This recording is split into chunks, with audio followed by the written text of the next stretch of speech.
हमारी पौराणिक कथाओं और इतिहास में प्रकृति ने हमेशा से कुछ नियम तय किए हैं। लेकिन क्या हो अगर कोई इंसान अपने ज्ञान, अपनी तपस्या और थोड़े से अहंकार के दम पर सीधे भगवानों को ही चुनौती दे डाले?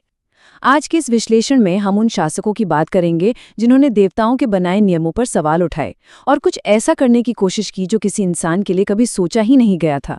तो चलिए बिना किसी देरी के शुरू करते हैं।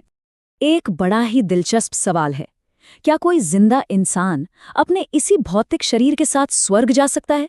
सुन के अजीब लगता है ना?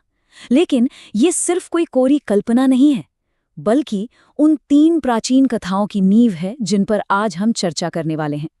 ये कहानियां हमें बताती हैं कि जब एक आम इंसान अपनी सीमाओं को पार करने की जिद पकड़ लेता है, तो प्राकृतिक नियमों और इंसानी महत्वाकांक्षा के बीच का संतुलन कैसे बिगड़ता है, और इसके नतीजे वाकई हैरान करने वाले होते हैं। तो आइए सबसे पहले बात करते हैं हमारी पहली कहानी की। ये किस्सा है राजा त्रिशंकु का और नियंत्रण के उस भरम का जो इंसान अक्सर पाल लेता है। एक इक्ष्वाकु वंश के एक बेहद समर्थ और न्यायप्रिय राजा थे त्रिशंकु। उनकी एक अजीब सी जिद थी, उन्हें जिंदा ही स्वर्ग जाना था। अब उनकी इस अस्वाभाविक इच्छा ने 2 महान ऋषियों के बीच की पुरानी दुश्मनी को और हवा दे दी। एक तरफ थे महर्षि वशिष्ठ, जो प्रकृति के नियमों के पक्के रक्षक माने जाते थे। उन्होंने इस मांग को सीधे तौर पर असंभव और प्रकृति के खिलाफ बताकर मना कर दिया। पर कहानी में एक नया मोड़ तब आया जब ऋषि विश्वामित्र आए। उनके अंदर वशिष्ठ को हराने की एक आग जल रही थी। उन्होंने त्रिशंकु की इस चुनौती को एक मौके की तरह देखा और अपनी शक्ति साबित करने के लिए इस असंभव काम का बीड़ा उठा लिया। इसके बाद विश्वामित्र ने एक प्रचंड यज्ञ शुरू किया। स्रोत बताते हैं कि उस रात हवा एकदम रुक गई थी, धरती कांपने लगी थी और अग्निदेव स्वयं प्रकट हुए थे। विश्वामित्र के तपोबल का असर इतना जबरदस्त था कि एक नश्वर इंसान का शरीर सचमुच हवा में उठने लगा और सीधे स्वर्ग के द्वार की तरफ बढ़ने लगा। लेकिन जैसे ही त्रिशंकु ने देवलोक को छुआ, स्वर्ग के राजा इंद्र ने इस प्रकृति के विरोध को रोक दिया। ये अधर्म है, ये कहते हुए इंद्र ने अपने वज्र का इस्तेमाल किया और त्रिशंकु को वापस धरती की तरफ झटक दिया। अब त्रिशंकु को ऐसे आसमान से गिरता देख विश्वामित्र का गुस्सा 7वें आसमान पर पहुंच गया। उन्होंने फैसला किया कि अगर देवलोक उन्हें रोकता है तो वो अपना खुद का एक नया स्वर्ग बना डालेंगे। जरा सोचिए इस बात को। उन्होंने सच में ब्रह्मांड के नियमों को दोबारा लिख दिया। अंतरिक्ष में ही एक नया आयाम, एक समानांतर ब्रह्मांड खड़ा कर दिया। नए तारे, नए ग्रह, और ये सब सिर्फ उस गिरते हुए राजा को हवा में बीच में ही रोकने के लिए बनाया गया था। लेकिन जरा रुकिए, इस सब का नतीजा निकला क्या? त्रिशंकु उस नए स्वर्ग में स्थापित तो हो गए, पर उल्टे लटके हुए वो एक ऐसी अजीब सी स्थिति में फंस गए जो ना तो पूरी तरह जीवन था और ना ही मृत्यु। उनकी अस्वाभाविक अमरता पाने की जिद ने उन्हें किसी वरदान की बजाय एक अनंत श्राप दे दिया। आज भी जब रात में आसमान में कोई अस्थिर टिमटिमाता हुआ तारा दिखता है तो कथाओं में उसे त्रिशंकु का ही लोक कहा जाता है, एक बिल्कुल अधूरा और असहज ब्रह्मांड। चलिए अब बढ़ते हैं हमारी दूसरी कहानी की तरफ। ये किस्सा है राजा नहुष का और इस बात का कि सत्ता का नशा कितना खतरनाक हो सकता है। जहां त्रिशंकु कभी स्वर्ग पहुंच ही नहीं पाए, वहीं इक्ष्वाकु वंश के ही एक और राजा नहुष को सीधा स्वर्ग का सिंहासन ही मिल गया।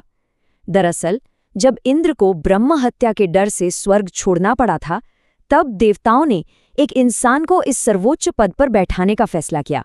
पर नहुष ही क्यों? इसका जवाब छिपा है इस संख्या में 100। नहुष एक ऐसे चक्रवर्ती सम्राट थे जिन्होंने पूरे 100 अश्वमेघ यज्ञ संपन्न किए थे। इस वजह से उनके पास स्वर्ग का राजा बनने की असीम आध्यात्मिक शक्ति और पुण्य जमा हो चुका था। लेकिन उसके बाद वही हुआ जो अक्सर असीम सत्ता मिलने पर होता है, पूर्ण सत्ता का दुष्प्रभाव।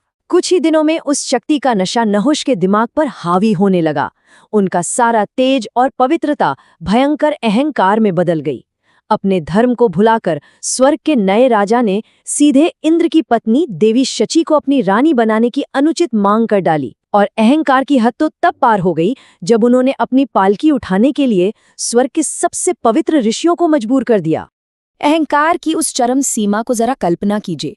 महान ऋषि अगस्त्य और बाकी ऋषि उनकी पालकी अपने कंधों पर उठाकर चल रहे थे और नहुष पीछे से बार बार चिल्ला रहे थे, सर्प सर्प, जिसका संस्कृत में मतलब होता है तेज चलो या सांप की तरह चलो। और इसी जल्दबाजी और घमंड में नहुष ने आगे बढ़कर अपने पैर से ऋषि अगस्त्य को ठोकर मार दी। एक महान ऋषि और उनके ज्ञान का इससे बड़ा अपमान और क्या हो सकता था। इस घोर अपमान का परिणाम बहुत ही विनाशकारी था। ऋषि अगस्त्य ने तुरंत गुस्से में आकर श्राप दिया, तो इतना सर्प सर्प कर रहा था ना, तो अब तू खुद एक सर्प बन जा। उसी एक पल में स्वर्ग का राजा नहुष अपना सारा देवत्व खो बैठा और एक विशालकाय अजगर में तब्दील हो गया। सोचिए, वो सीधा स्वर्ग से धरती के एक घने अंधेरे जंगल में आ गिरा। सत्ता के नशे ने उन्हें पतन की सबसे गहरी खाई में धकेल दिया, जहां उन्हें सदियों तक ऐसे ही भटकना पड़ा, जब तक कि आगे चलकर युधिष्ठिर ने उनके अहंकार को तोड़कर उन्हें मोक्ष नहीं दिलाया। अब आते हैं इस चर्चा की तीसरी और आखिरी कहानी पर, राजा महाबली की कहानी, जो ये सवाल खड़ा करती है कि वो सच में एक असुर थे या किसी भगवान से भी बढ़कर। ये कहानी असुर और देवताओं के बारे में हमारी अब तक की सारी धारणाओं को पूरी तरह पलट देती है। महाबली जन्म से जरूर एक असुर कुल के थे, लेकिन उनका राजकाज बिल्कुल किसी आदर्श राज्य की तरह था।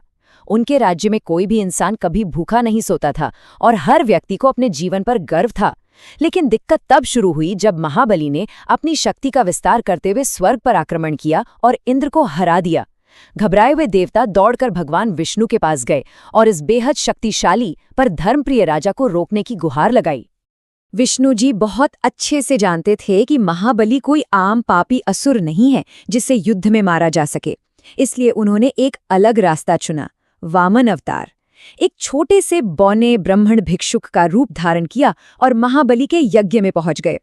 वहां उन्होंने दान में सिर्फ 3 कदम जमीन मांगी।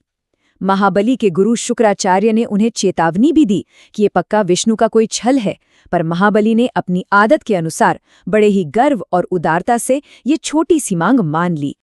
और वचन मिलते ही जो हुआ वो किसी चमत्कार से कम नहीं था।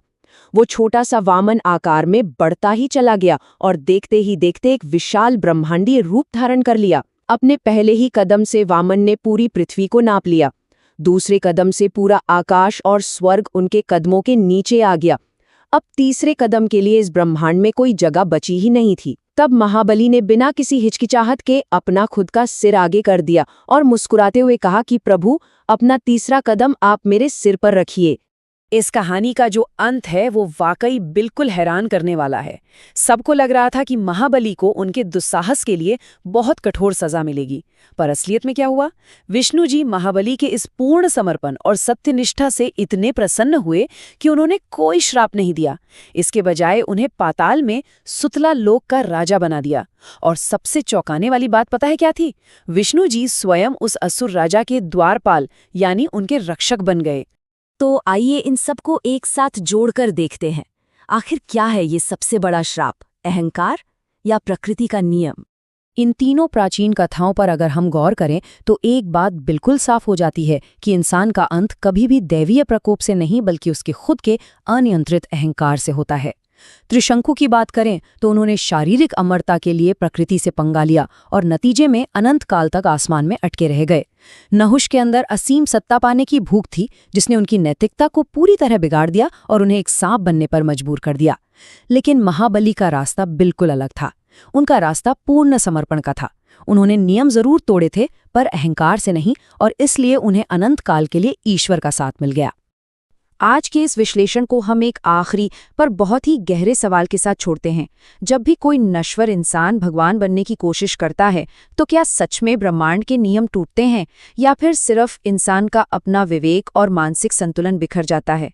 सच कहूं तो ये कहानियां सिर्फ पुरानी कथाएं नहीं हैं, ये आज भी सत्ता के नशे, अंधी महत्वाकांक्षा और सच्चे समर्पण के बीच चलने वाले संघर्ष का आईना है। इस दिलचस्प चर्चा में आज हमारे साथ जुड़ने के लिए आप सभी का बहुत बहुत शुक्रिया।